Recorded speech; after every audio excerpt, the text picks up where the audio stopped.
Après les Ace of Spades et Outlaw 125, SWM étaye sa famille permis BA1 avec la Varese. Avec son appellation qui fleure bon l'Italie, normal puisque l'usine de Biandrono n'est pas très éloignée de Varese, ce roadster sportif amène un souffle nouveau sur le segment des motos 15 chevaux à moteur liquide.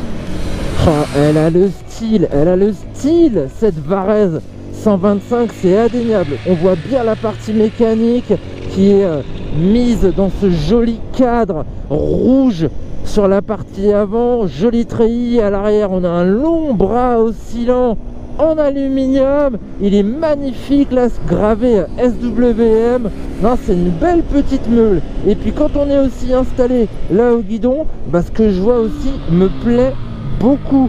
J'aime beaucoup ce guidon alu là, avec son pontet supérieur très joli, l'encadrement de l'instrumentation. On a un guidon qui est un petit peu large, un petit peu droit, du coup il impose une posture un petit peu basculée sur l'avant. Alors j'ai les fesses un petit peu en hauteur, mais mes jambes elles sont pas trop repliées, pas comme sur la nouvelle MT125 de chez Yam ou alors sur la Duke. Elle est haute hein, cette Varese, 820 mm ma bonne dame. Ça fait haut sur le papier, mais elle est extrêmement fine. Le réservoir a beau contenir 13 litres et demi de carburant, en fait, il est très creusé sur les flancs. J'ai l'impression que mes genoux pourraient se toucher, c'est dingue. Et j'ai de la place, moi, avec mon 1m83, je peux bien me reculer, je peux bien poser le bas de mon dos contre le retour de la selle passager, ça me fait un petit soutien très agréable. C'est aussi cool pour un passager, il va avoir un siège rehaussé et il va avoir des poignées pour se maintenir. En 2019, presque 2020, c'est devenu super rare. Par contre, elle n'est pas hyper confortable cette Varese.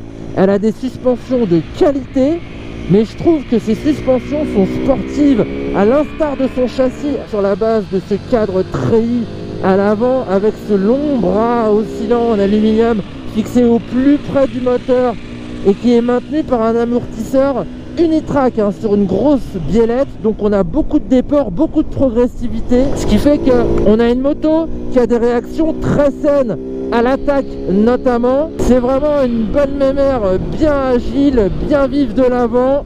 Bon, le freinage, c'est pas ce qui m'a plus convaincu sur cette Varese. Alors déjà, ce qui m'embête, c'est qu'on a un freinage couplé. Du coup, quand on actionne la pédale arrière, l'avant plonge également. Et après, je me mets à la place d'un novice. Et je trouve que maintenant, les systèmes ABS, c'est devenu indispensable sur ce genre de bécane. Ce freinage, en fait, il n'a pas une attaque d'outre-tombe. En revanche, il y a quand même de la consistance, mais il n'y a pas un super feeling. Côté moteur, les performances de cette Varese s'alignent avec celles des top 125 du marché, reprenant le monocylindre 124,7 cm3 Balbiero des anciennes Husqvarna 4 temps à refroidissement liquide. Ce berlingot double arbre et 4 soupapes se singularise des blocs installés dans les 125 néo-rétro de la marque. En fait, sur les classiques, je trouvais qu'il avait beaucoup d'agréments à mi-régime, et là, je trouve que c'est plutôt en haut du contour qu'on trouve son compte. Il a un petit peu du mal à se lancer. Disons qu'on peut l'éveiller à partir de 4000 pour avoir une montée assez linéaire jusqu'à 7005. Et là, comme je vous le disais, à 7005, il se passe vraiment un truc. Il a vraiment de la longe, il a de la niaque avec la sonorité un petit peu grave là qu'on aime bien, voire un petit peu trop grave quand on se balade en ville. Je trouve qu'il y a un bon frein moteur aussi. J'aime bien la capacité de ralentissement naturel hein, de ce monocylindre.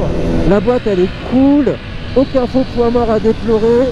Moi j'aime bien l'étagement parce qu'on a deux premiers rapports assez courts et on a une sixième finalement assez longue qui permet d'atteindre hein, la vitesse maximale de 124 km/h compteur sur les voies rapides. Non, elle est vraiment rigolote la Varese parce qu'elle est ultra légère, on en fait ce qu'on en veut dans le sinueux.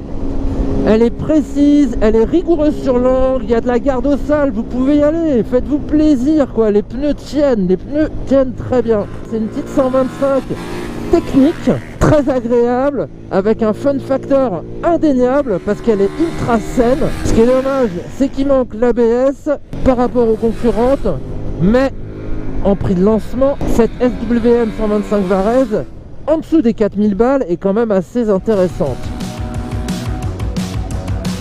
3895 € jusqu'au 31 janvier 2020 pour être précis.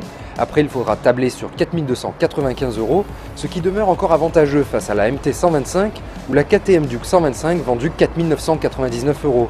Certes, sur le segment liquide 15 chevaux, on trouve des Suzuki GSX-S à partir de 4099 €, des FB Mondial HPS à 4195 € et même une CB 125R à 4599 €.